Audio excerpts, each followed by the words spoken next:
Okay, it's painting day. It's my day off, my day where I get to do whatever I feel like, and I feel like painting miniatures, which is why I'm going to be doing that. We're going to continue with the Umber Hulk. We're going to continue with the Umber Hulk once the ad stops playing for me. Oh, thank God for that. Yeah, good. All right. So it's right. So sound is working all right. You'll let me know if the sound or the video is rubbish or anything like that. And let's get cracking into this. Oh, by the way, I meant to say, you will find the start time down in the description for this video. I don't edit this video down, so you will have to check out the start time, which I will put down in the description once YouTube publishes it. Okay, now if you're watching my videos for the very first time, this is not the normal format. Normally I present everything and you ask questions at the end, or I respond to them near the end. But I will talk with you as I paint, and I suggest grabbing a miniature yourself if you have some and painting along with me while we talk about Dungeons and Dragons, and I try to paint a monstrous insectoid Umber Hulk creature thingy. Okay, so let's start. Hi, welcome to HowtoDandD. My name is Fred Wheeler, and today I'm going to paint a Dungeons and Dragons miniature, and this is Nolzur's Umber Hulk. I've already started the process. I'm going to continue the process, and I'm hopefully going to have an opportunity to chat with you about Dungeons and Dragons or whatever else you feel like talking about. And there might be something else you might want to talk about. It doesn't matter whether you're a dungeon master or a player. I don't care. This is my day off. This is the day where I get to do pretty much whatever I feel like doing, and I feel like painting today since I can make that decision. So let's go straight into the... now the thing is, I have actually been looking at some of the other miniatures that I've got and sort of where the shell would start and where I need to sort of change things or correct things, and I have discovered that I have painted over the shell with a tan, so I'm going to make some corrections. Hi Darren, how's it going? So first off the bat, I'm going to grab my tan color right now and just go over really quickly. This is the tan earth, and I'm glad that the sound is working good, Darren. It's good news. So what I've discovered is that the Umber Hulk is a little bit difficult to sort of figure out where you're supposed to paint what. So I'm tan earth. This is Vallejo. I'm going to use that colour first and go over where the fleshy bits are, and then I'm going to add sort of a mixture of tan and flesh to sort of highlight it. Although there's not really any detail in the fleshy areas apart from on the sides where all the muscle and sinew is. But we'll start off with that. Let's wet my brush. Blum, blum, blum, blum. I'm using the Citadel standard right now, which is looking a little bit sad, but I'll just get a bit of water on it, maybe that'll help. And just bring it into a point. There we go. And it looks like I might have to water it down just a fraction, since it's a little bit thick. Just a little bit on the thick side. Not really surprised actually. It is a warm day here in New Zealand. I'm sure we'll get some cold days. It's been a sort of a mixture actually. Go from warm day to cold day. I'm hoping that people are enjoying the new content that I've been creating.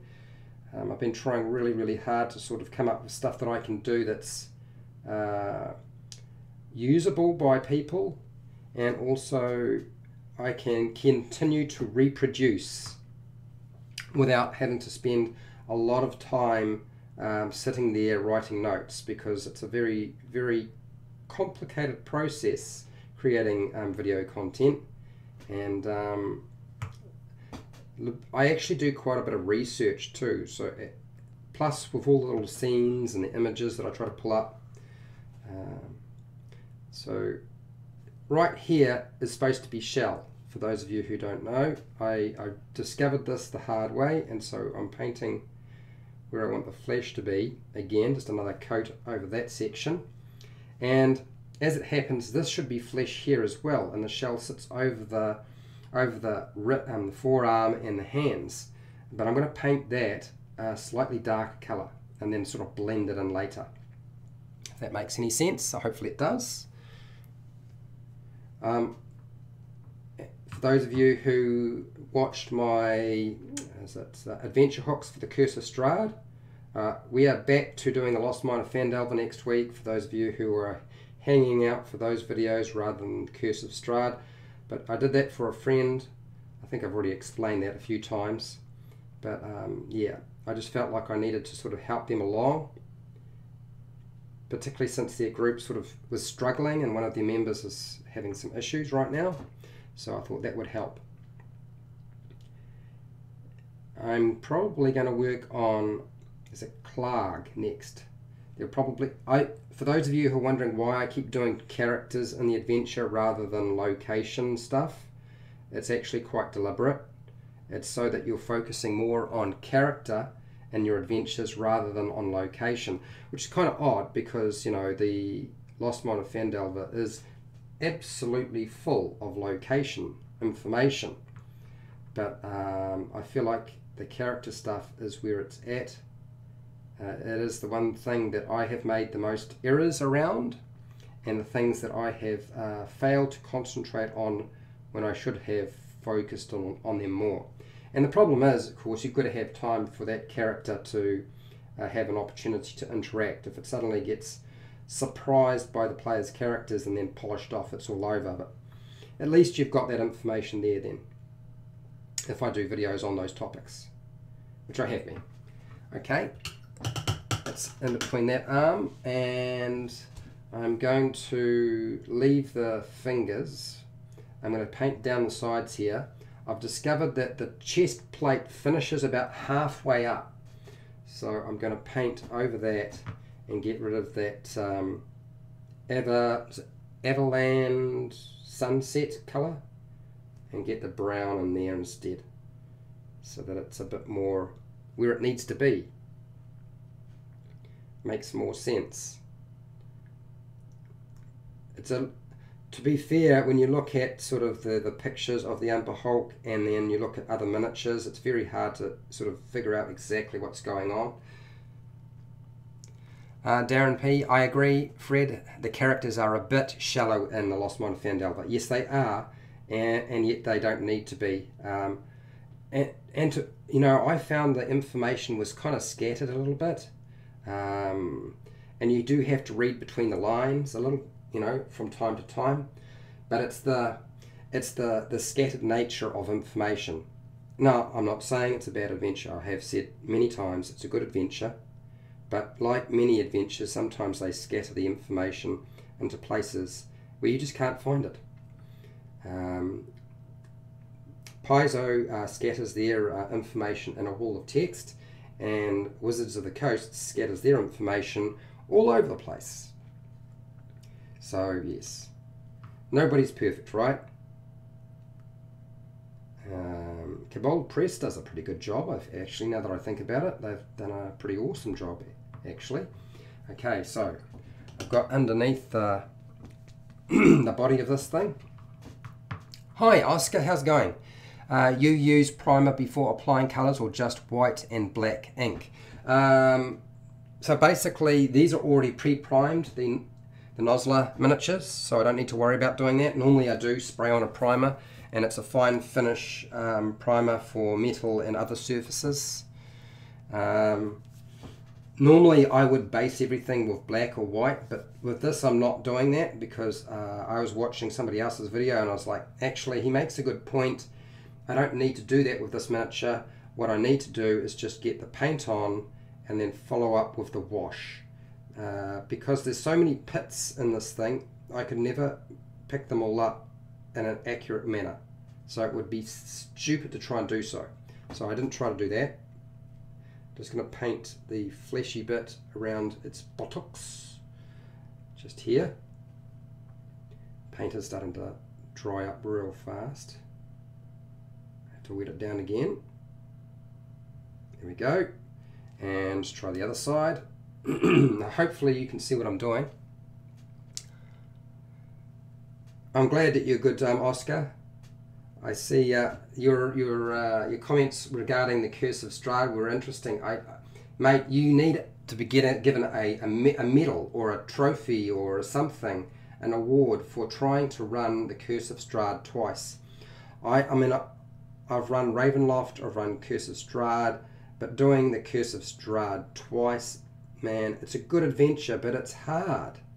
And I was always concerned that I would have players who didn't like the concept of horror, or didn't like the concept of dealing with a threat that was significantly more powerful than them, and they had to sort of take their time to sort of get to a point where they had enough to deal with Strahd.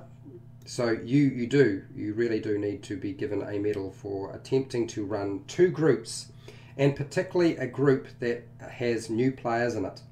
I really don't feel like it's a great adventure for completely new players. Not that it's not a good adventure, but it's just rough. If that's your first forte out into the adventuring world of Dungeons and Dragons. Jar Jar Jar, I like the ambient. I'm not quite sure what that means, but I'll go with it. Okay, so now I need to figure out whether, I'm pretty sure, yes, there's 2 connecting points where there's flesh, and the one on this one doesn't really give you that much space to actually put the flesh in. So there's a plate that I need to actually paint over and get rid of the brown and leave the rest. That's weird. It's weird, but it's true. And that is actually shell. Part of it is shell. It's not really well defined though. So deciding where I'm going to paint that section. Okay. Alright, so the shell is a little bit hard to pick up there. That's shell, and this is shell here, and that is shell there. There's flesh there, and then there's a little bit of flesh on the other side there, which is really hard to figure out because the miniature's not super detailed in the right places, but looks like that's supposed to be flesh. Right, I've got to change my brush because it's not going to work with this one, so we'll just cycle that one out. Ambient equals atmosphere. In my first group, just 1 died. Really? Mate, I had so many die. And first thing they ever encountered was the Death House and that animated armor. And I'd used, I'd accidentally used the Strahd animated armor rather than the standard animated armor in the monster manual. And they didn't go near that house again. But it was like... there was just a constant barrage of things. To be fair, I suspect that people were playing it pretty loose in my group rather than being careful. So that might have contributed to the issue. And I do believe that more than a few of them saw the adventure as one that they could fight and win. Which I did make completely obvious to them, that it's probably not how it was going to work for them, that it was dangerous. But anyway, it doesn't matter now. It's done and dusted. Okay, so it's not really obvious where the flesh is here on this particular miniature, but I'm going to paint in the brown here and decide that I will designate where it's going to be flesh and not flesh, since the adventure, the miniature doesn't really sort of make that clear. Okay, so a little bit more brown down here. Get that on. Oh, that's not brown there. That's supposed to be shell. That's supposed to be brown. Sorry, I saw somebody actually remove the base of the miniature so they could get at things. I actually think it's a smart idea. Just got to be careful if you're going to start tearing things off this. You'd have to cut it off very, very carefully. Don't just try to snap it off. That'll be the end of your miniature. You'll wind up with all sorts of bits everywhere. Okay, alright. And we get the neck in. Do I need to do the neck as well? I will do the neck. Just grab a bit more of this tan. Come on out. There we go. Gotcha. Just a drink of water. And My voice is going a little bit. I suspect that I might be coming down with something. That'll be interesting. Won't be doing very much if I can't speak. Oh, I had been working on, for those of you who are wondering how long the character creation videos are going to go on for, I'm just going to go through all the classes, do them up to level 1, and that'll probably be it. I won't build any more characters after that. Not unless there's a really big strong pull for it. I don't believe there is. But they're already lined up, ready to go, so that's always nice and not too difficult for me to actually pull off.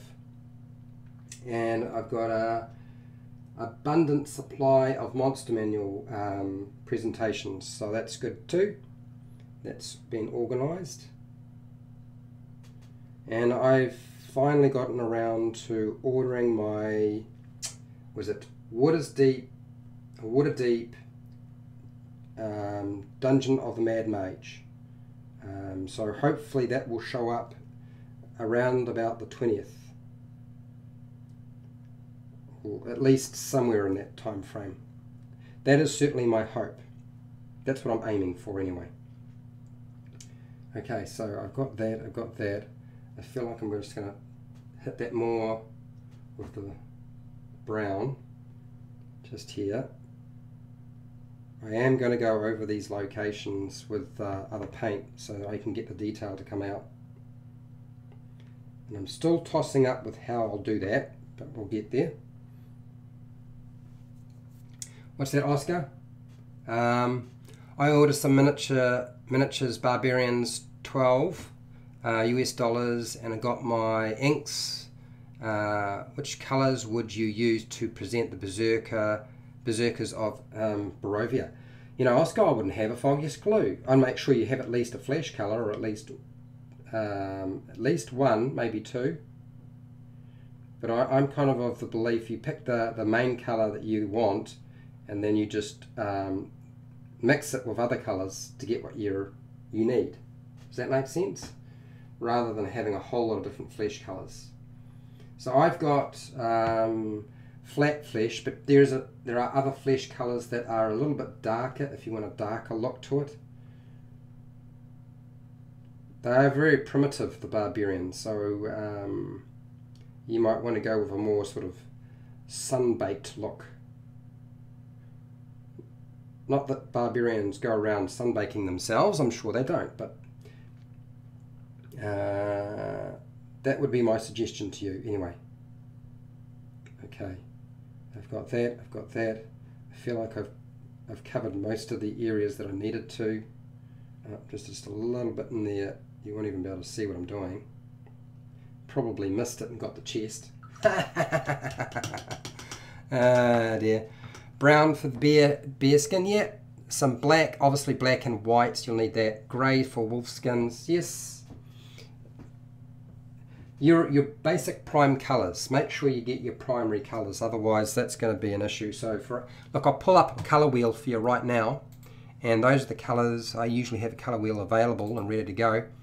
You create all your colours from that. So obviously you need black and white, and then from your yellow, your red and your blue, you can create green, orange, purple, brown.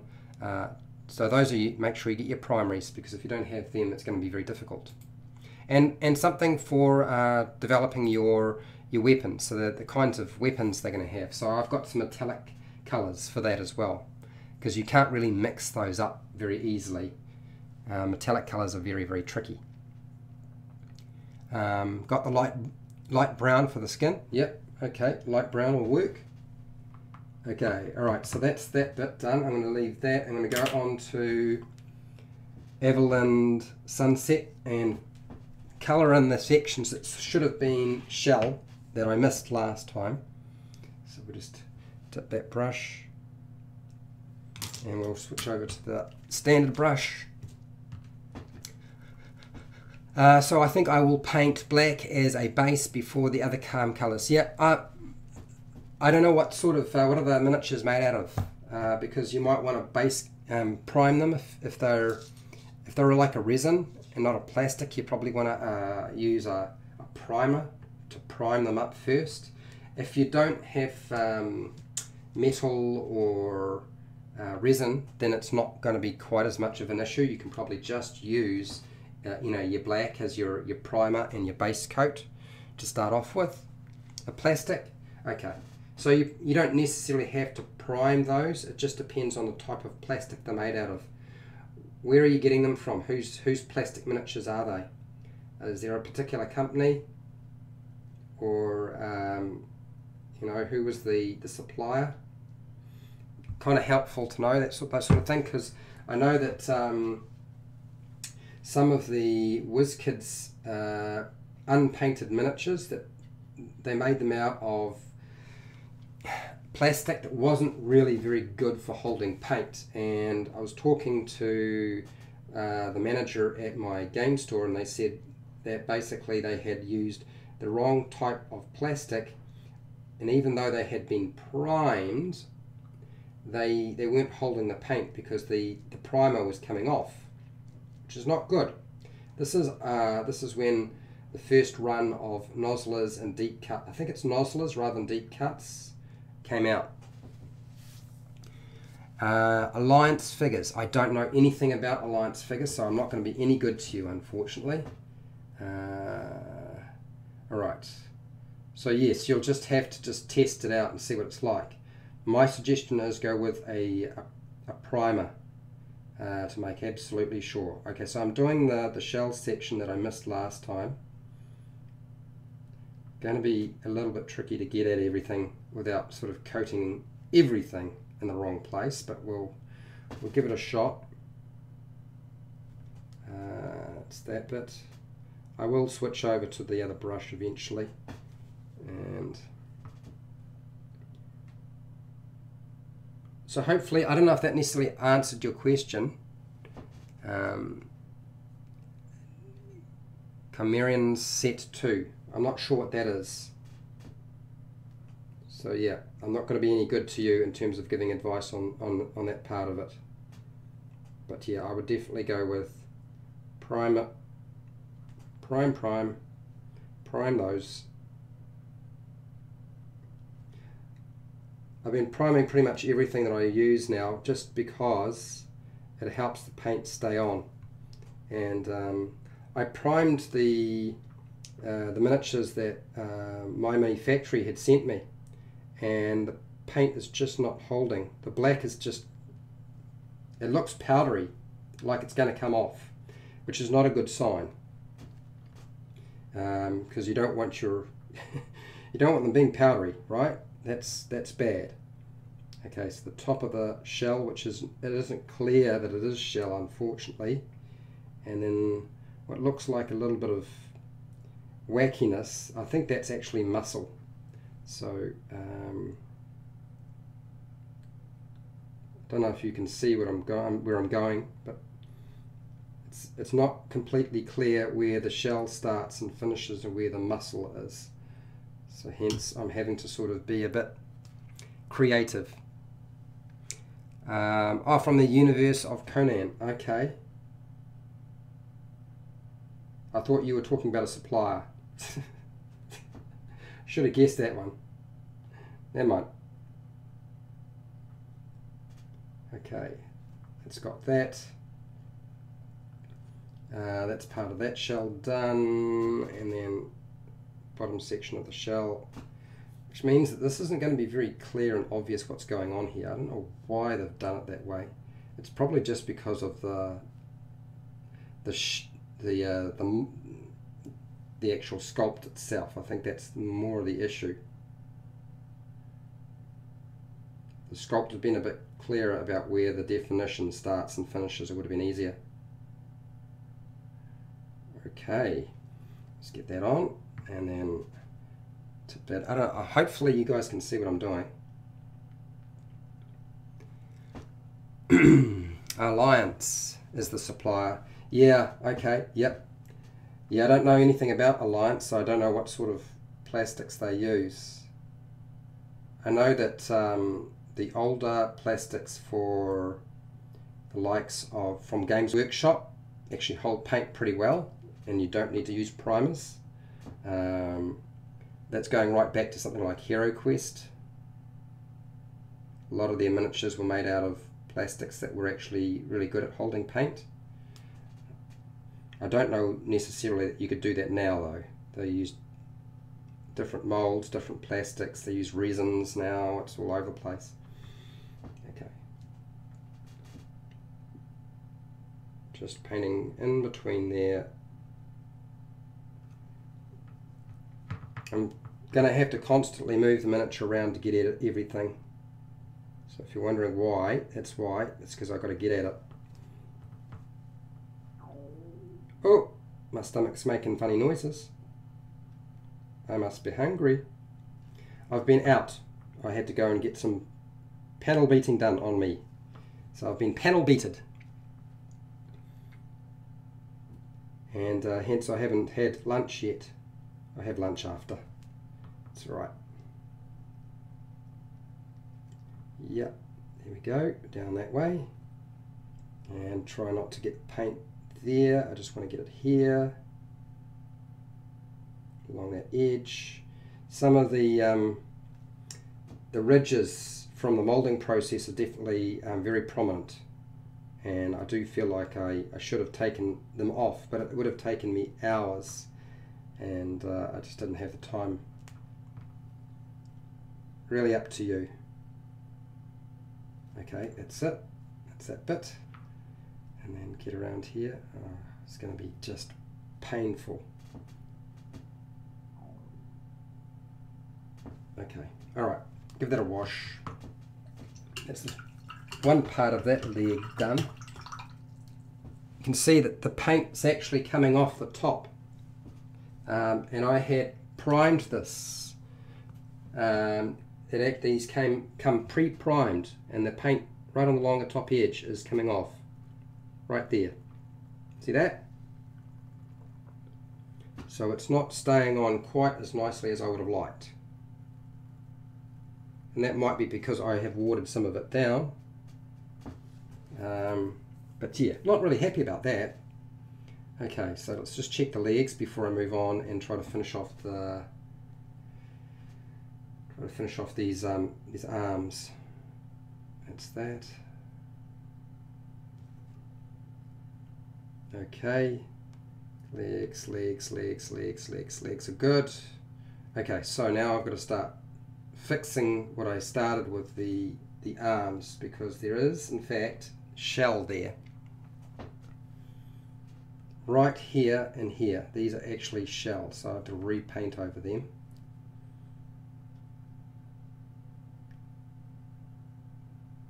Just like so.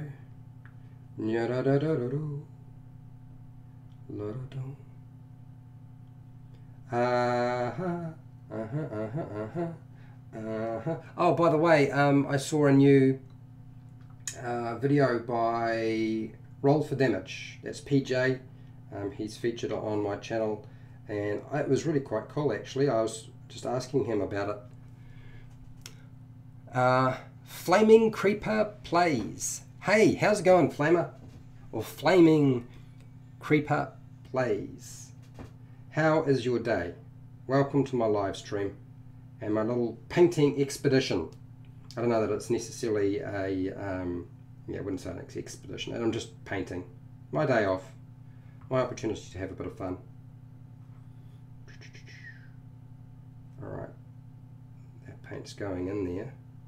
I'm going to have to finish off the tricky bits with a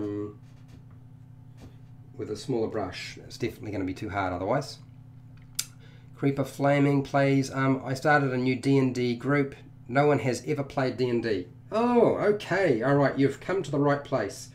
Ask away. If you have questions, we're here to help. And I'm glad that you have taken up the DM mantle. That's good. And welcome to the hobby.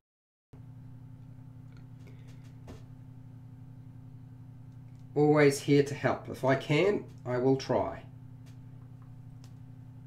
Try to give you good advice rather than shitey advice. very hard to see where the shell finishes on that part there. I'm just going to put it there and hope that I got it in the right place. It's just the angles are so hard to see. Okay, alright, smaller brush to finish off the bits there. And so what are you running, Flaming Creeper Plays? What are you going to run for your players? You got your own thing, or are you using Lost Mine of Fandelver, or something else?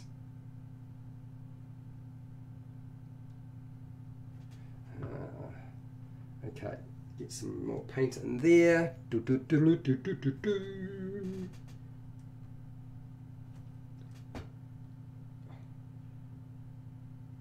Oh, and I'm pretty close to having my video on Dungeons and Dragons 6th edition ready to go, and play styles. I was talking about play styles in one of my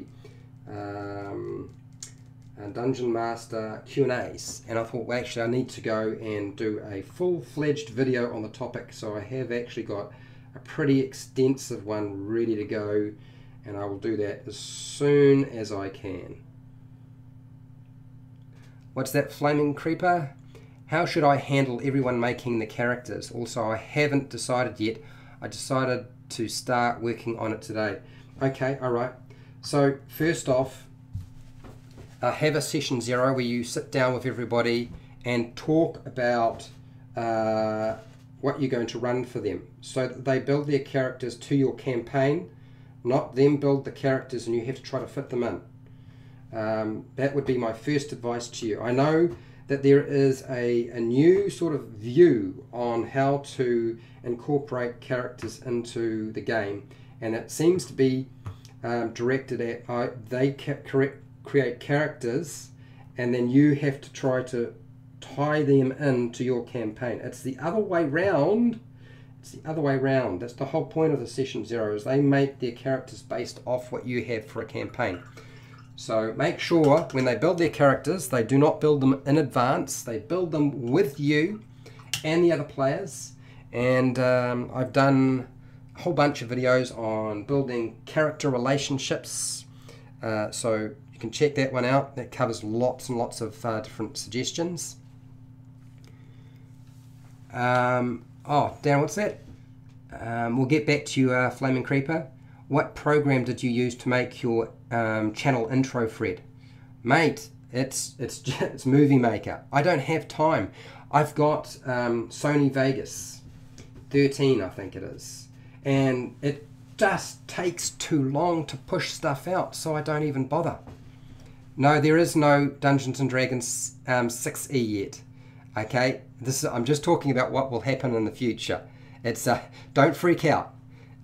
There is no 6E yet. Okay, I know I've caused some strife and confusion.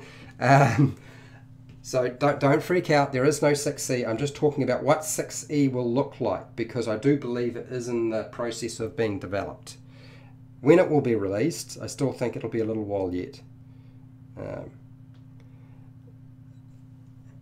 But yeah, anyway, let's get back onto the other topic. So yeah, I do have some footage to put together for a new channel intro, and I've been using just Movie Maker to tie it all together.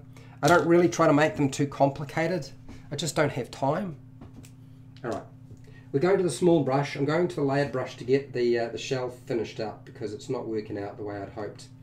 And it's taken me way too long.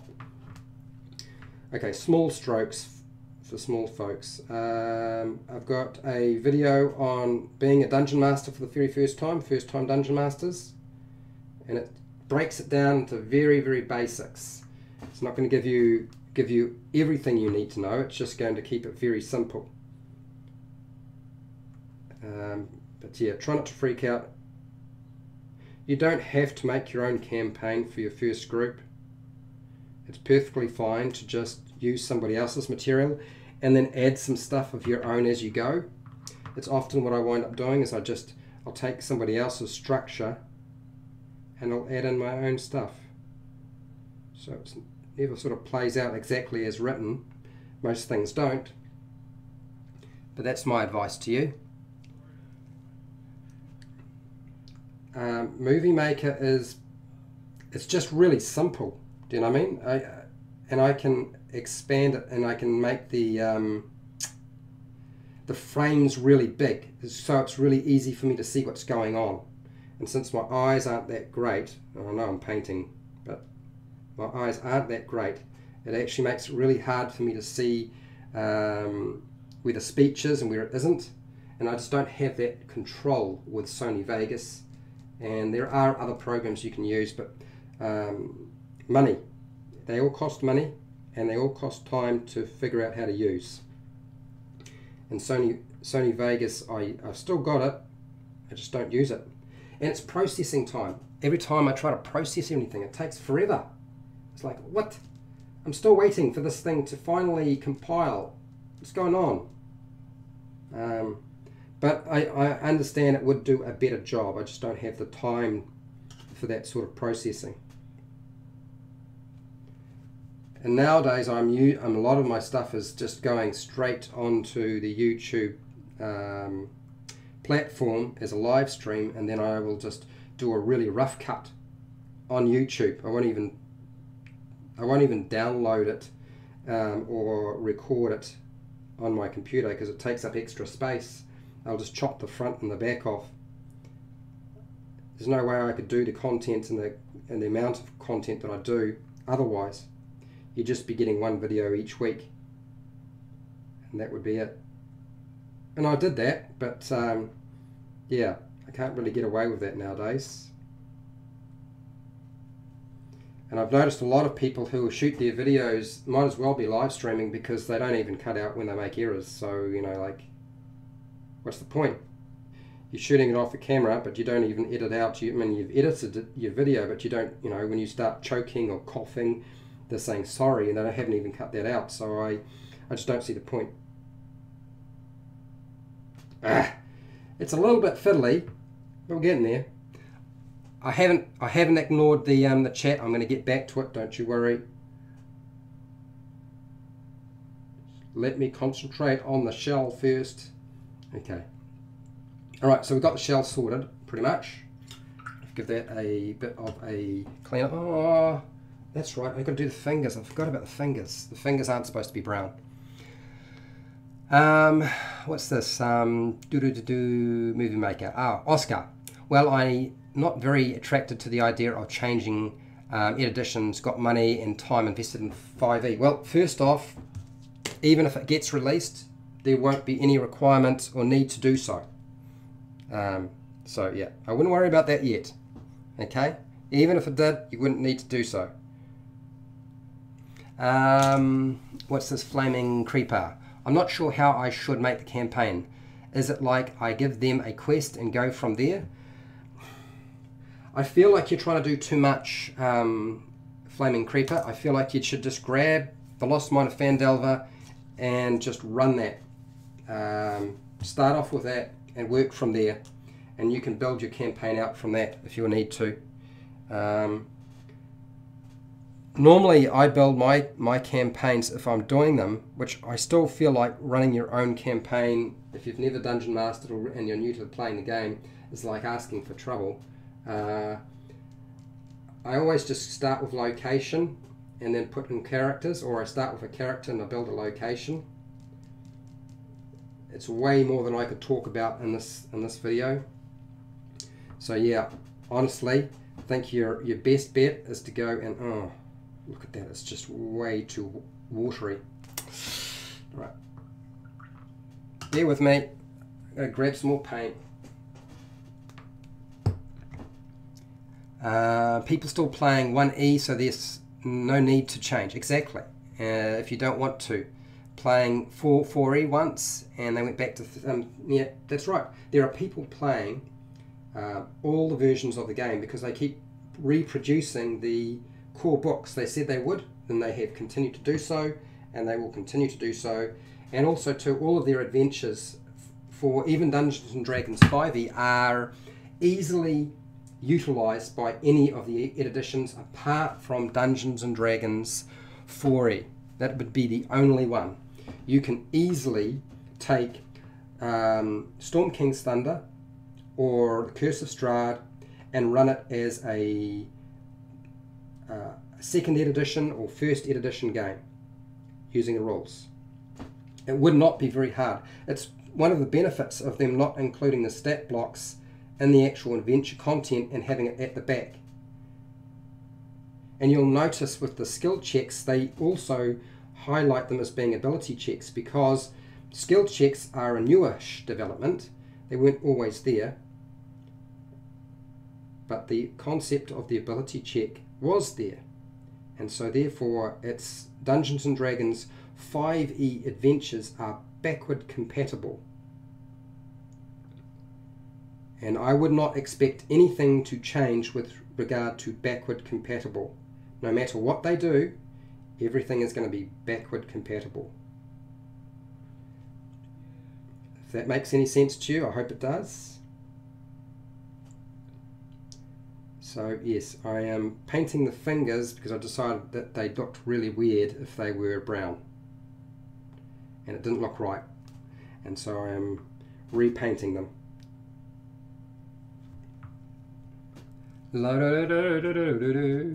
Yes, starting small. Flaming Creeper, I've got a gaming channel. It has 25 subs. Woohoo, wow man, it's more than I've got. I would imagine if I was playing video games I would probably do a lot better, but I can't play video games and it's not really what I'm into. It would be the end of my life if I started playing with video games, even if they were Dungeons and Dragons themed. I just wind up sitting in a room doing that and nothing else. Hence, the extent of my channel is Dungeons and Dragons. Okay, right, just painting in the claw sections.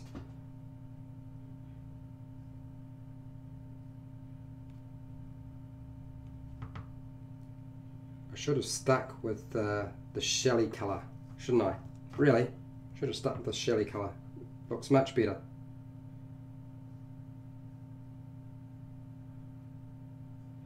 Anyway, that's beside the point. Start small. Yeah, Darren's got the right idea. Branch out from your homemade campaign. The starter box is a very good example. Yes, it is designed so you can branch out and do your own thing after you've run the Lost Mine of Phandelver. Not necessarily run into a different adventure, but certainly to branch out from where you are. Like it's a base of operation. It gives you a town, which is really the first point of call with anything. It's just a location where you can start them out and get them to do some exploring and have some adventures and deal with some threats or some problems. That's why the Lost Mine of Phandelver is such a good adventure, because it does that. It's a little bit like the modern version of Keep on the Borderlands. What's that, Flaming? I've played before. Okay, my group was immature, so I had to get a new group. Oh, okay, I see. I'm saying the new group does not know how to play. Okay, so you know how to play, they don't know how to play. Yeah. Well, I would still advise you to use the Lost Mine of Phandelver unless you've already played the Lost Mine of Phandelver before, and it would just be covering material that you don't really want to re-deal with. Because I understand that. I don't like having to go over the same thing over and over again myself. It's like eating old pizza. Pizza tastes better the first time round and not the second time round as far as I'm concerned. So yeah, I totally understand that if that's the reason. Otherwise, there's a whole lot of free adventures and you're bound to be able to find something that you can utilize that somebody else has made. I really like the Book of Layers from Kobold Press. I think it's awesome. I think it's a great resource. I've used it many times. I will probably continue to use it. Okay. Still trying to get these fingers covered here. on the second hand. Dun, dun, dun, dun. Dun, dun, dun, dun.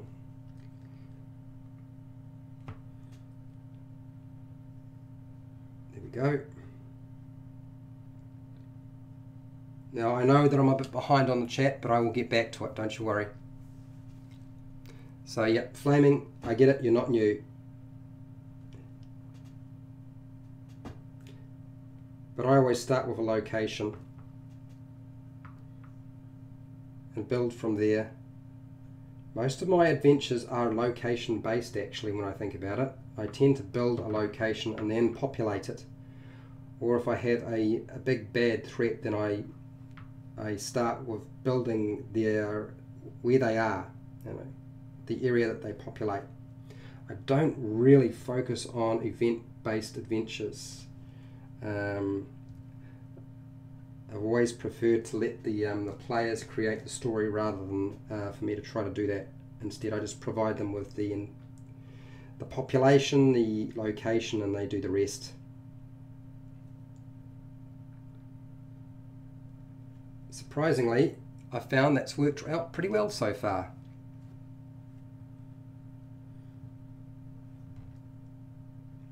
Okay, now it's a bit thin on the fingers because I've thinned it down obviously too much. I think that's what has happened, but never mind, it's done. We'll leave that little section for now and we'll move on. I'm going to do the base black. What's that?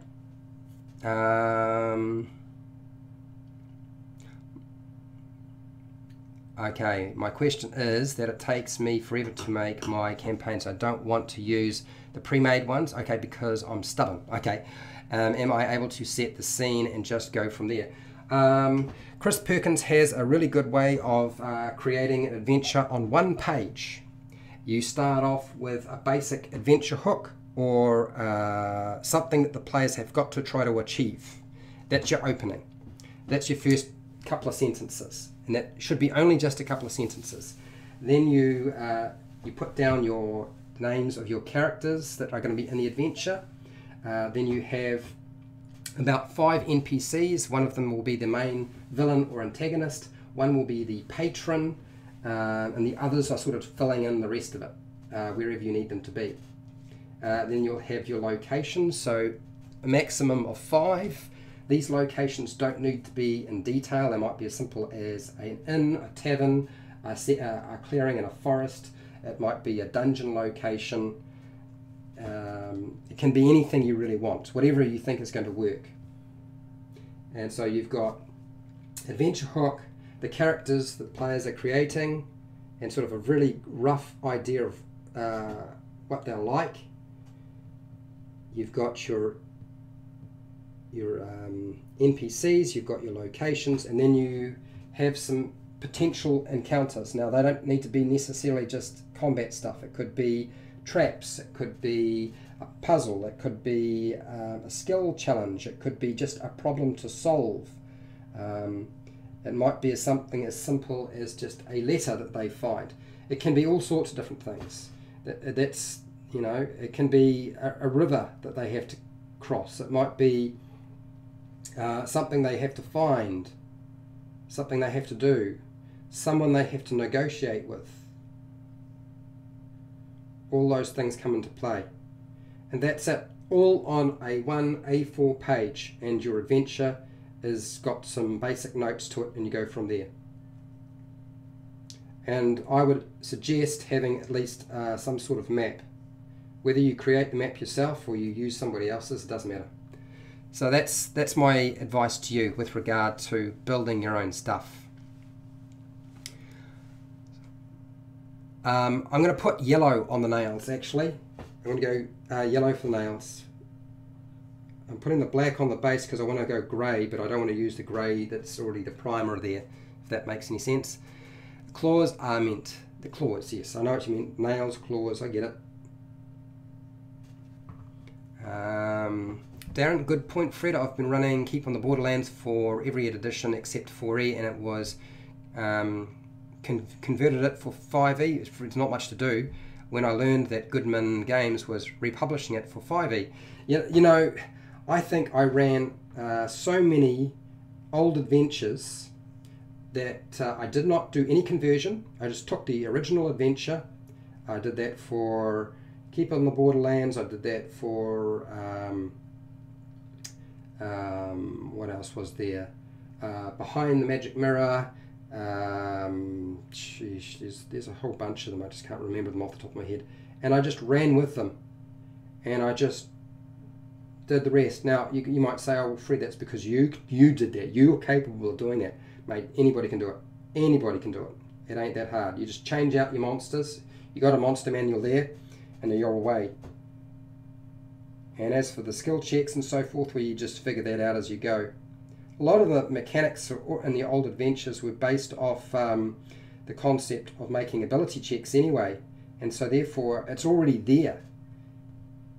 You don't even have to worry about it half the time. And of course there weren't that many of those sorts of checks that existed in the first place. So I found it very, very simple, and Keep on the Borderlands is designed so you can add your own stuff as well. Darren, absolutely, you can encourage your players to create the world around you as well with the backstories and such. Start with a village base and a few quests nearby, and it will grow. Exactly. Yes, good advice, Darren. And it looks like Flaming Creeper is happy. That's good. Cool. Is it okay to not use a board and figures? Of course it's all right. Of course you don't have to, you don't have to use miniatures and maps and so forth. You can just use theatre of the mind, but you might still want to have a basic idea of location. So that's why I suggest drawing your own map for your own personal use, not the players, just so you know where things are. So yes, if you thought I was talking about drawing up maps for miniatures, no, that's not what I was actually talking about at all. Okay, getting the black on. It's taking me a little while. Yo! Flame's gone for a second. Toilet break. Something's happened. He'll be back. Okay, that's good. I'm so glad. I'm so glad it's nice and simple today.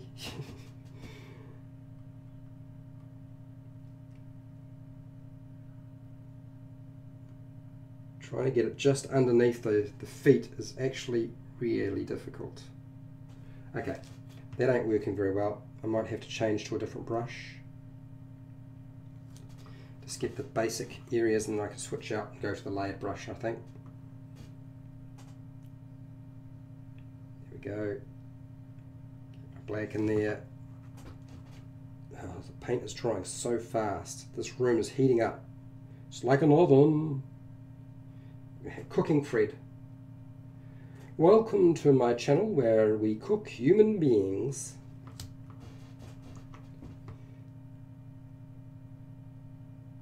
Okay, alright, so wash out that brush. I'm going for the layered brush. It's going to be easier that way. And what's that, Darren?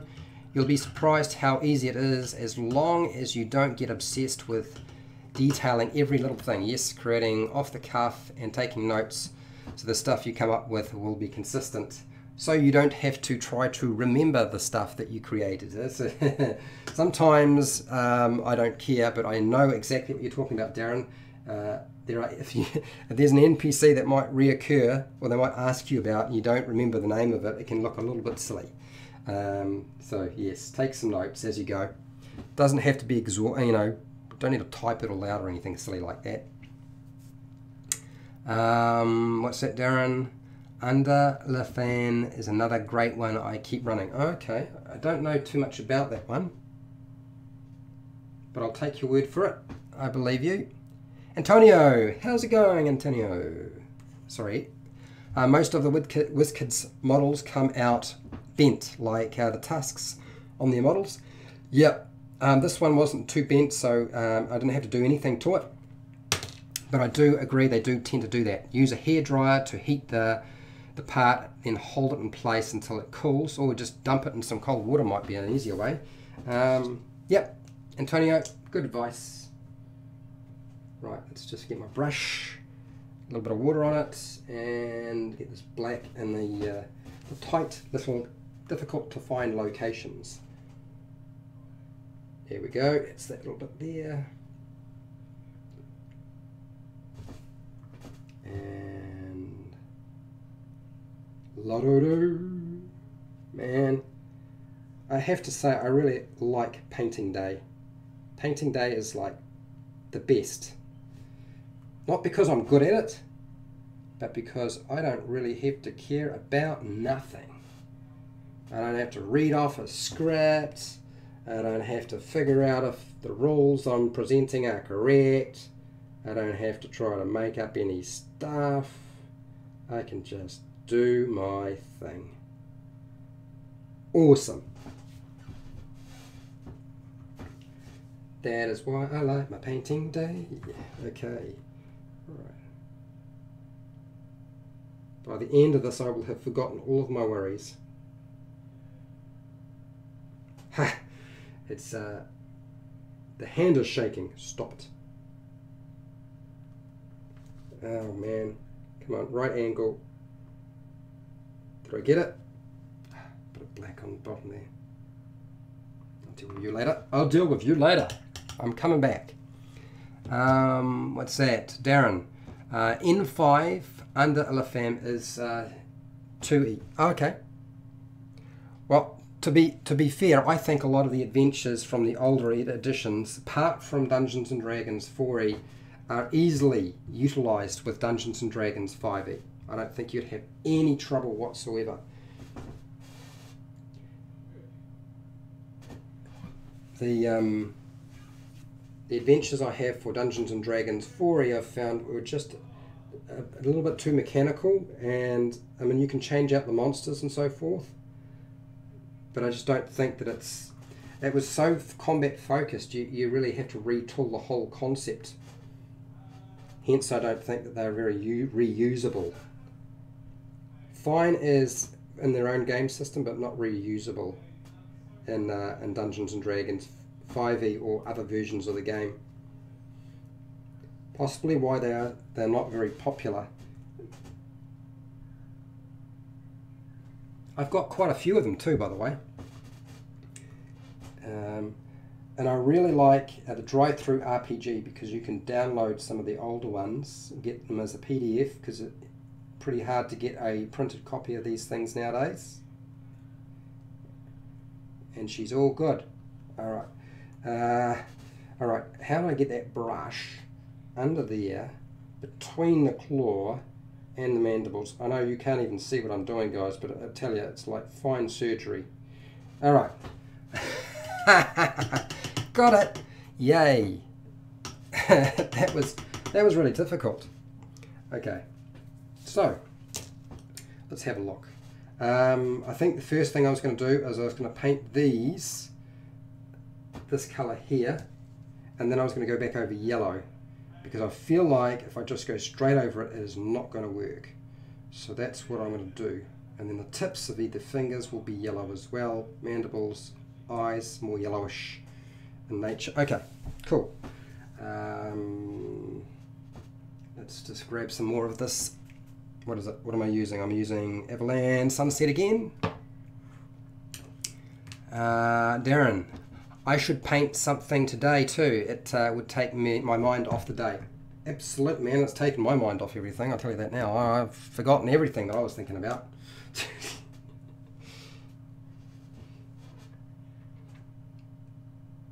There we go. Just a little bit of it. I don't think I'm going to need very much. Squish that back on. And how thick is it? It's too thick. Not too much paint, Fred. Not too much. Keep doing that. Alright, there we go. We're away! Let's get the mandibles covered quickly. Mandible painting. These aren't going to be this colour. those of you who are wondering, but I've got to put yellow over the top of this, and I think it's going to be easier if I use this colour first. Should have just done that the first time round. Didn't really think about that. Normally I would try to plan out the painting of my miniature, but my plan initially is different to the new plan, and the new plan is not really finalised, and I really only sort of figured out roughly what I was going to do last night while I was watching somebody else painting it. Now, who did I watch? I watched, he's got a really good channel. I think I watched the 2 top videos on YouTube on painting this miniature, and found it interesting that they both had different approaches. They didn't both do everything exactly the same. They had very different sort of approaches. Although the paint scheme is sort of fairly basic, they did approach it differently. Okay, alright, so that's that bit done. I'm going to just grab some of that paint and just chuck it where I think it needs to be, which is probably the fingers more, top of the fingers. I didn't really get enough paint on to use it up now.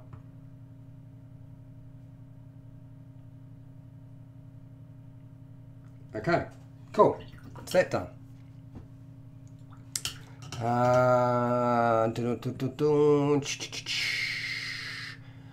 When, what's that, Oscar? When one paints the base or primer, how much time one has to apply and wait to apply ink?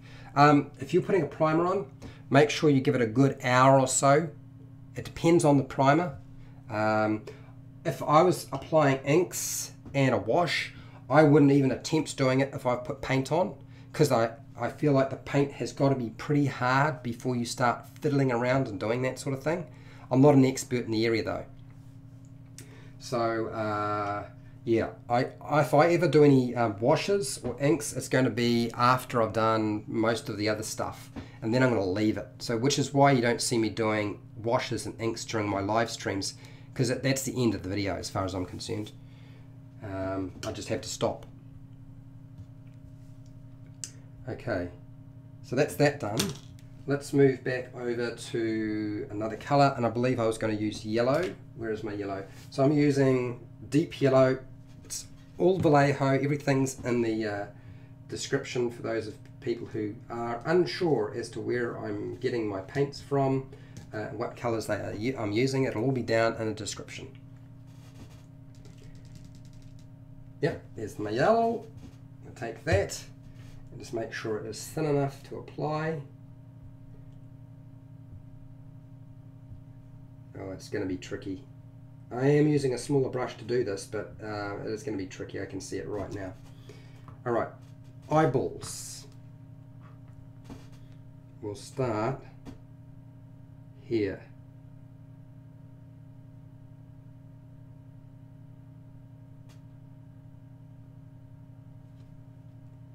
And do that again.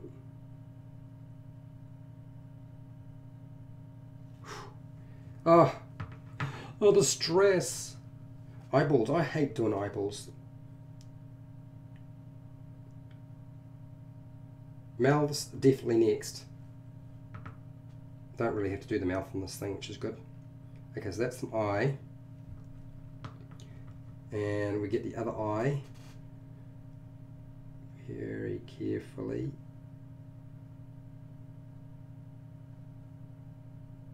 Okay, and turn it around so I can get at it. Get the other side of the eye. And then from a different angle. And then again, shift around.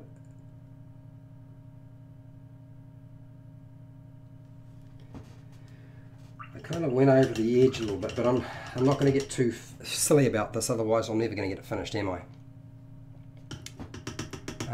Oh, roll for damage. He's showing up. How's it going, man? Paints the base. Oscar, make sure the paint is completely dry and you can really run all your work. Yeah. Darren is right. That's why I don't do washes and inks until everything's completely dry. Spanish. Darren speaks Spanish. You know, I'm not surprised. I really am not surprised at all. I struggle speaking English. I've said this many times before. Roll for damage. Hey PJ, thank you for those maps. I haven't had a chance to have a really good look at them. And I watched your new video, which I thought was really cool. I liked it a lot. I'm still not too sure exactly what it's all about, but I'm sure you will highlight what that is all about later. Or you can do that now. You can let me know now. You can let us know now. I've been waiting for you to do videos for so long, I figured you must have got really busy. I have to say, I have enjoyed watching your videos. Particularly the ones where you make little monsters. And some of your terrain ideas are cool, but I think it's the little monsters that I like the most.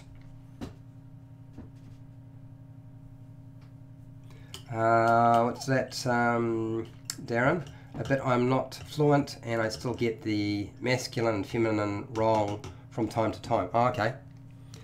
Flaming Creeper's back. Welcome back, man. Do I need figures and a board? You absolutely do not need figures and a board.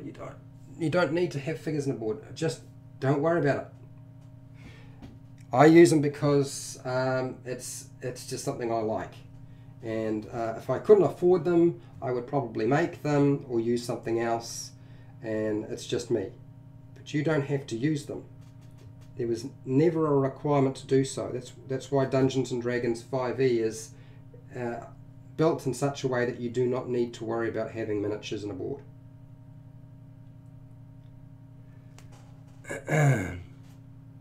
Darren, by the way, Fred, the printer I brought prints in resin like the minis you were sent. I think I will paint a few minis I've printed and let you know how it goes.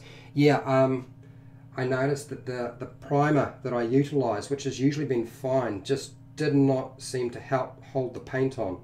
So I'm a little bit concerned about the resin, and they came out so wonderful too. You know, the actual print off it had like no real blemishes on it. It was just immaculate, but just doesn't hold paint.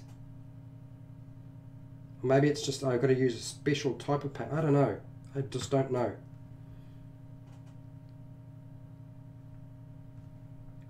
No idea. Okay, so I bet you guys were not expecting me to show up and see me painting the fingernails on, or claws on, a monster. This is the Umber Hulk's beautician appointment. Would you like your nails filed? Would you like a trim? Would you like me to sharpen them? Ha ha ha ha ha. I can certainly sharpen them for you if you like. Monsters, get a manicure. Yeah. Okay, alright, let's just clean off that brush. And tackle that a little bit more. Yeah, I can see right now I'm going to have to apply multiple layers of yellow to get the yellow to work. But anyway, that's the deal, right? You can't do it all in one shot. Sometimes you just got to do it in layers. Oh, this paint's so thick now.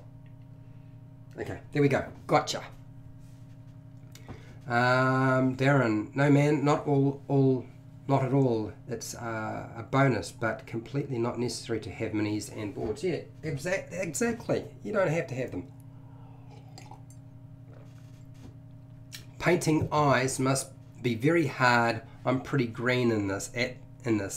At least I watched some videos about using the correct amount of paint on the brush and using a wet palette. Lots of detail.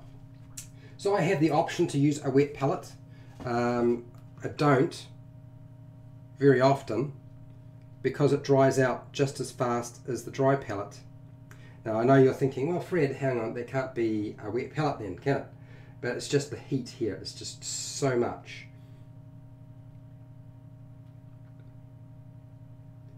And because I'm in a little room and the windows and doors are closed, that doesn't help.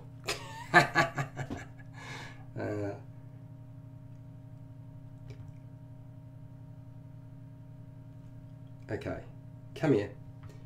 Come here, little claws.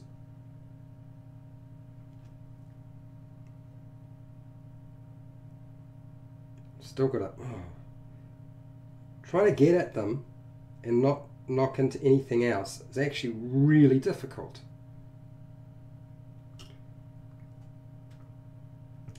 I'm not going to say this is the hardest miniature because it's only, you know, there's not too many tones to it. But just getting at the different details is not so easy. It would have been easier if the whole miniature sort of was a bit more raised up, but it's not.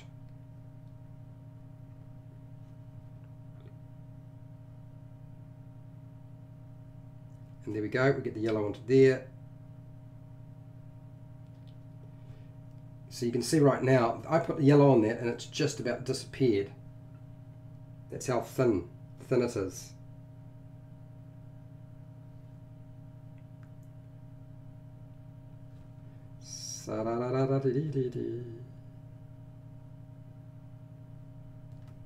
Oh, come here. Here we go. Right, so I think we're going to go with a bigger brush. We'll come back and do the claws again some other time. What's this? Oscar, painting eyes. Yeah, we got that bit. Darren, I have a feeling that they need to be cleaned a bit more with isopropyl. Okay, alcohol, or a cured in the UV light a bit longer. I'll let you know how mine go. Yeah, would be good to know actually. Would be really good to know. I'd be certainly very interested. Okay, alright, so we're going to go back to Mandibles. I am going to just try to get as much yellow onto that as I can. It is, see, it's, if I put too much water in there, it just separates and just goes so thin. Okay. Whoops. I've got to make sure I don't have water on my fingers, otherwise the paint's just going to come off on the top. That back ridge just keeps losing paint. Okay, here we go, and Mandibles. There we go. That's better. And if I turn it upside down, attack it fairly quickly.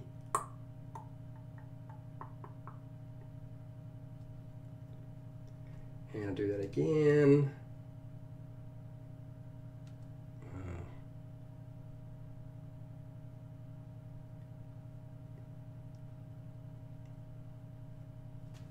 Okay, down the edge.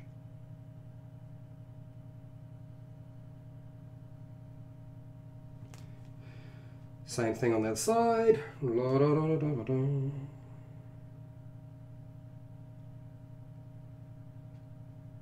I have about, I think I've got about 4 Umber Hulks in my collection, not counting this one. I have a lot of them. And to be fair, I've never really used them that often. I would love to. But you've got to kind of, they still live in a particular location, right? So you've still got to have the right sort of location for them to work. I don't think you can just drop them wherever you like.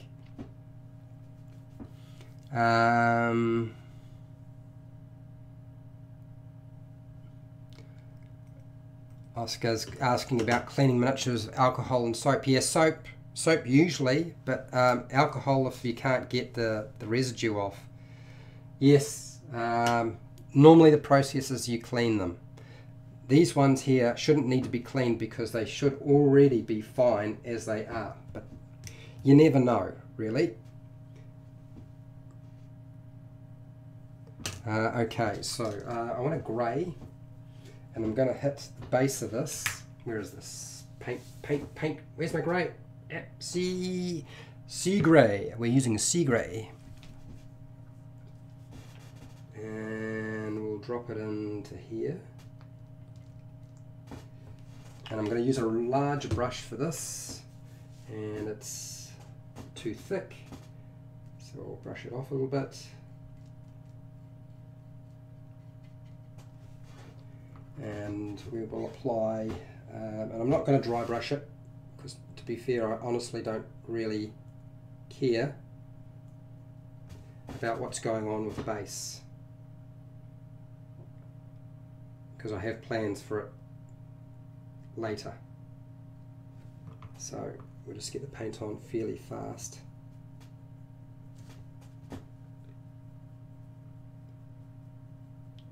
There we go. Easy peasies.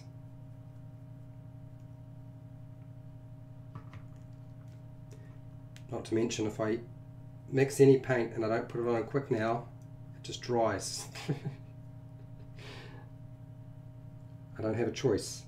There aren't going to be too many more months while I can paint. I'm having to go back to doing miniature building rather than painting shortly. Maybe a month or so before it'll be back to being too hot. Okay.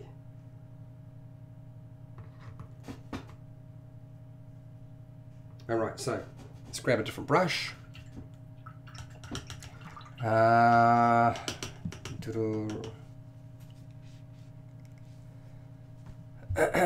Oscar Mini's 3D printing and resin needs to have resin residue cleaned off with alcohol. For normal miniatures, soap and water is just fine. Cool. What time is it where you are? I don't know who you're talking to, but if you're talking about me, it is 2:16 in New Zealand Standard Time. What's that? Soap and water works to remove mold residue agents from manufacturing and applies to both plastic and metal ones. Aha. Roll for damage. PJ, what's up, mate? What do you got here? I always do the eyes first, then paint the face around so I don't have to worry about hitting only that tiny dot. It's a good point. Should remember that myself. I would probably still have to repaint them though. I'm not that good. Alright, so let's just go around the edge of the foot. Let's not get too carried away, Fred. Get that paint on. And between the little toes.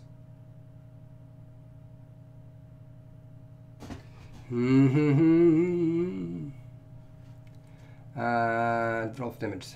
Thanks, man. Hope the maps work. I certainly hope so too. I do still have 5 is it 5?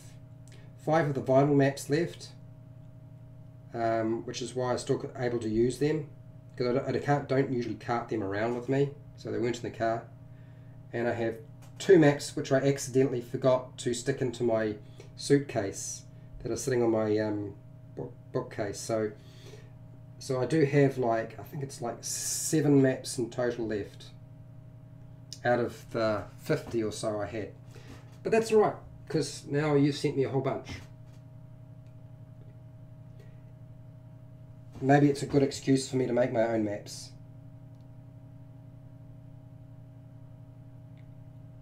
Or just make terrain, who knows. Terrain's just such a long process, as you know. Okay.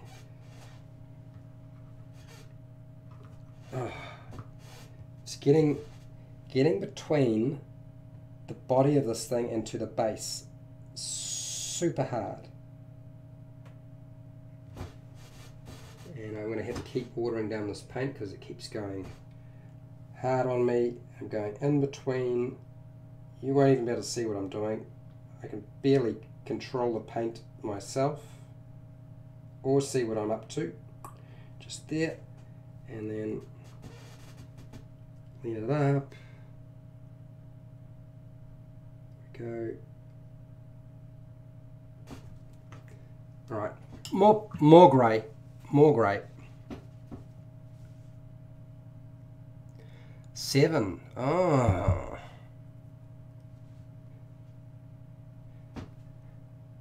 You have entered heroic mode or hectic mode. Sounds like it's hectic mode, PJ. Dark and chilly in Canada. Well, the sun is out for me. Who reads comics? I used to read comics. I can't really afford them now. And they're very different to what they used to be, I found. You know, they're not the same comic books that I read as a kid. The stories are vastly more complicated, and they're just a bit crazy now, you know. Now everybody dies and has clones and then comes back to life again. I was like, oh my God. And that's really what sort of lost it for me when it came to comic books and comic book heroes. The only things I tend to watch, have any involvement in is I'll watch the Marvel and DC movies. Although I have to say that Warner Bros. Is really making a mess of things. Know what the heck they're up to. I've been waiting for a Man of Steel movie for so long. Man of Steel 1 I enjoyed. I wanted a 2. No, not happening. Whatever. Okay. But I don't think it's going to matter, not with the new sort of focus on making movies rather than comic books. I don't think they make their money on the comic books at all. I imagine it's the movies that do the heavy lifting now. Which is kind of weird, eh? I suppose it is the new mainstream, because there was a time when watching movies was actually quite unusual. You didn't go off and just watch a movie whenever you liked, but you could go and read a 20-cent or 50-cent comic book anytime. They were cheap, black and white. I remember them being in black and white. What's this? Rolls for damage. So basically I'm becoming the antagonist of or bad guy of the Tabletop Crafters Guild. Oh dear. I'll be releasing dark and twisted versions of 5 other YouTubers as collaborators. I don't know what that's all about, PJ. It sounds interesting. Good on you for helping Fred. Yeah, PJ's been really helpful. And PJ, you need to put those maps up somewhere where you can sell them to people. Yeah, I had a friend recently who lost all of his miniatures and all of his books. Was it all of his miniatures and all of his books? I think it was all of his books, but a lot of his miniatures. He had taken them, and might well have been the whole lot, and that was much worse than my situation. And he was the local Dungeons and Dragons Adventurers League organiser for the North Island of New Zealand. His name is Matthew. And he had it really rough, and it wasn't like, you know, they obviously were after those items. This is a guy who's spent so much time helping other people get involved in the hobby, but that doesn't matter to people who steal. They're not really worried about those sorts of things.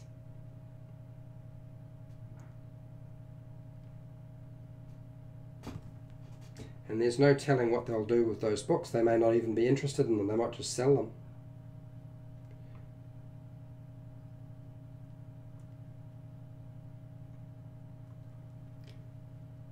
There we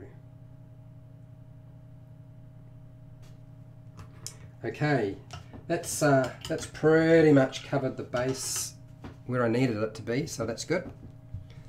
Where's another brush I just want to finish off the last of my paint here on the base and coat that area a bit thicker. Doesn't have to be perfect though, because I'm not really worried about it. And in the front, and over here, and there, and there, and flip it round. Along the edge, we'll do the edge, along the edge.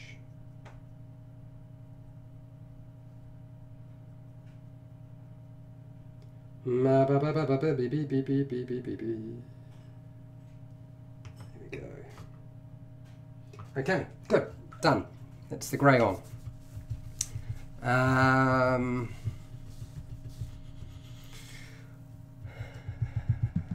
What's this? Roll for damage. Laugh out loud. The Tabletop Crafters Guild is a Facebook miniature crafting group. There are 5 main YouTubers that run it, that also craft D&D terrain. So I will now join them as the antagonist.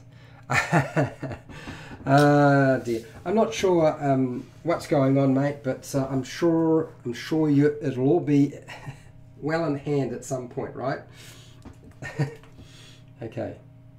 All right. So I want to do the flesh, and I'm not entirely sure exactly how I want the flesh to come out. So I'm going to go with using this flat flesh in at one location and see if it looks alright, and if it looks garbage, then I'm not going to use it.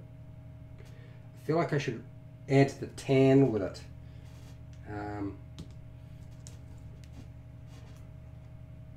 Because the problem is I want to pick up detail, but I don't really want it to be fleshy coloured as such. Let's just see what happens if I apply it.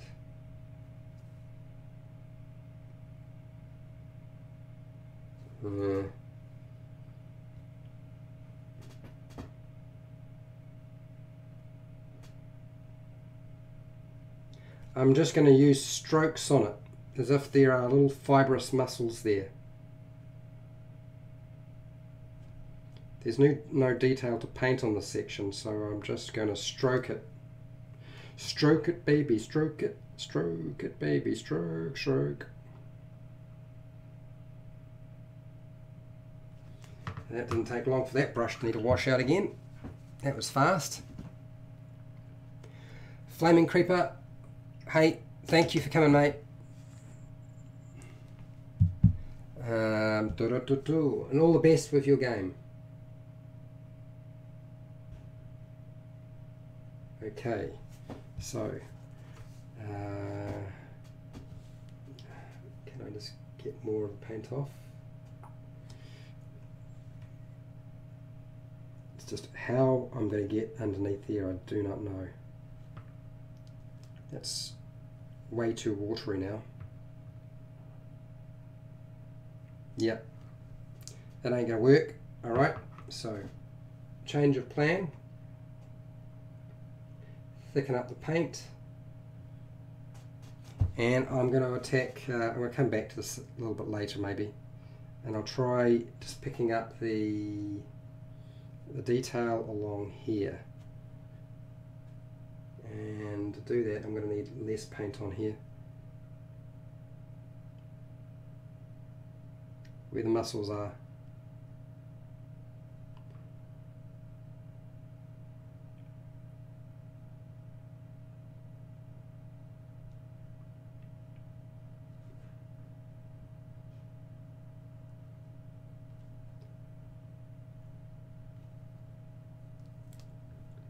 And stroke there.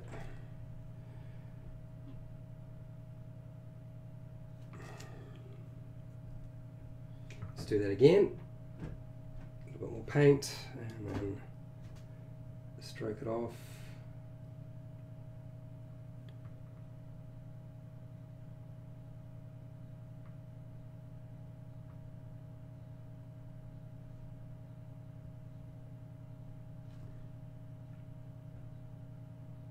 I'm getting really quiet, it's because I am concentrating on moving the brush around like I'm supposed to, right?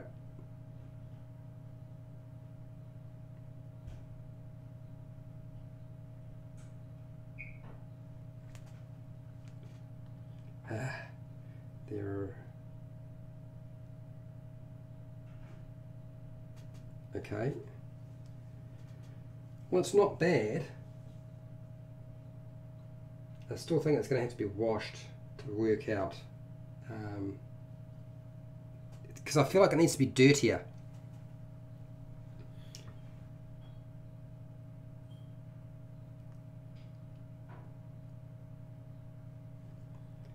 And then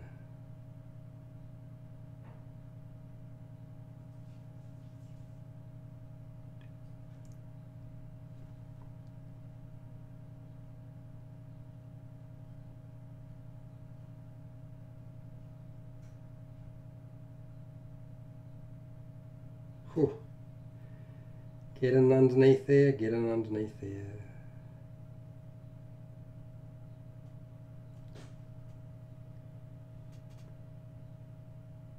Well, I think it's kind of working. Right, let's do it again. Another side. Stroke off, stroke off, stroke off, and apply.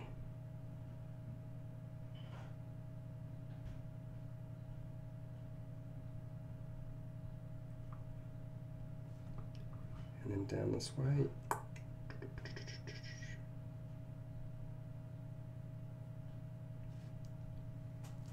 Okay, so that bit got done. That's to there. I need to do in between the plates there.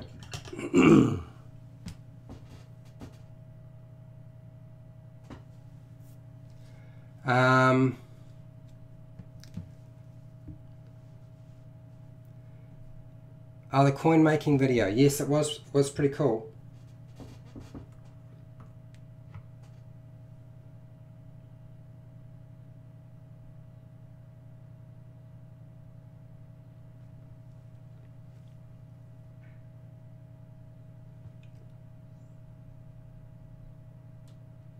Oh, come here.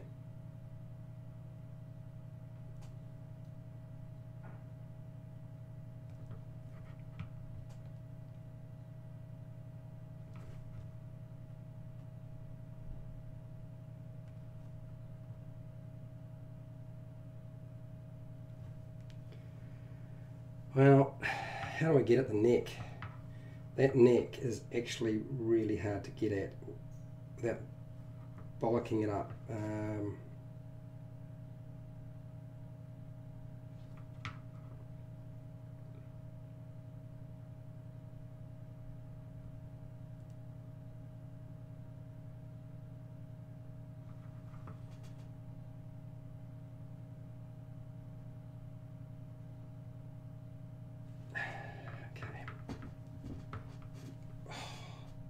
I don't know if you can see what I'm doing, but I'm trying really hard. I'm not really just painting straight over it. I'm trying to have a mixture of the brown and the flesh.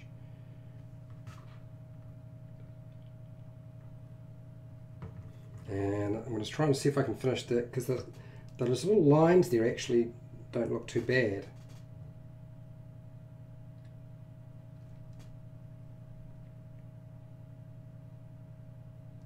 And if I darken it up with the wash, that might work.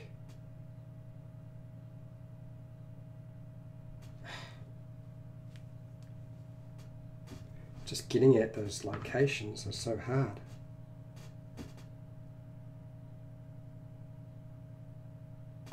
Okay, alright. Blah, blah, blah, blah, blah. So neck, arms, body, sides, the joint areas need to be covered.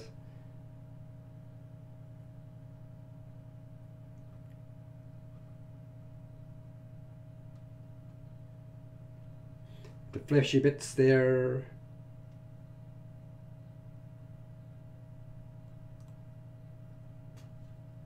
Okay, that's not too bad. It worked out reasonably well. There's a little bit of a just between the knee, there's a little bit of flesh there, so I'm just gonna let's get rid of that paint. Let's see if I can't just pick that up. It's not really worked out quite the way I'd hoped.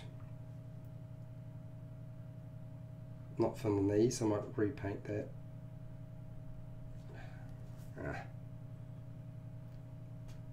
Yeah, don't like that at all.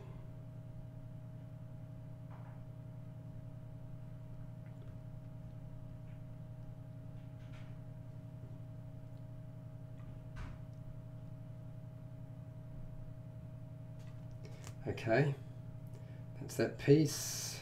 Knees there, knees there. Alright, okay, let's wash that out.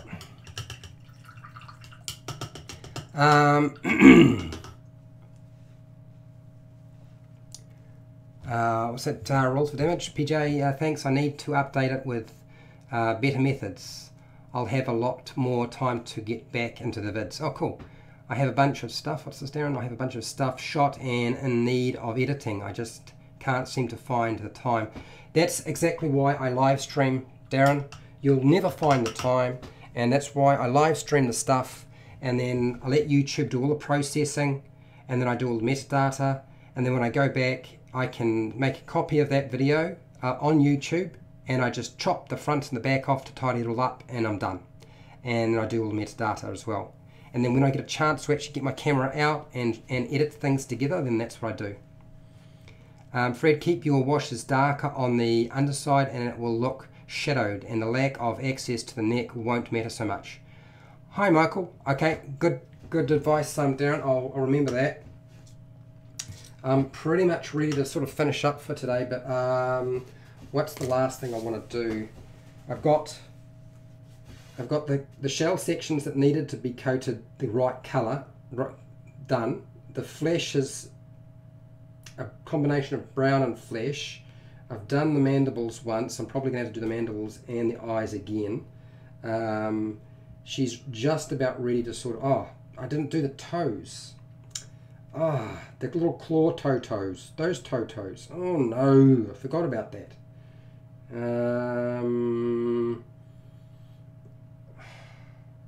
And obviously at some point I've got to do a little bit of highlighting, but it's probably not going to be much point until I've done the wash. Anyway, let's have a look. Let's tidy up this paint on the top that keeps coming off.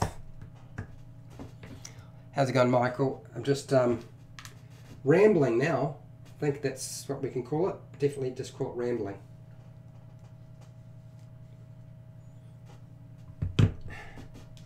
And then just touch up along the top spine. That paint just keeps coming off.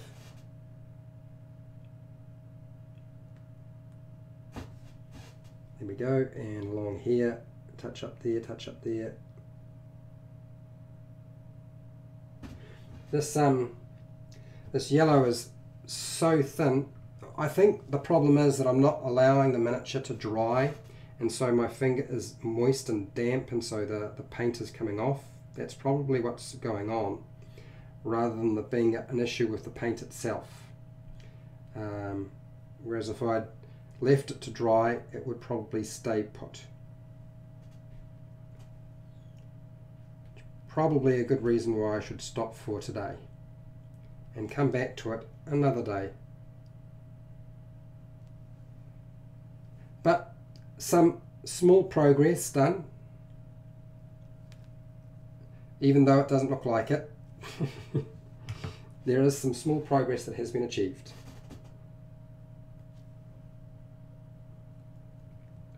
And we'll just coat that there.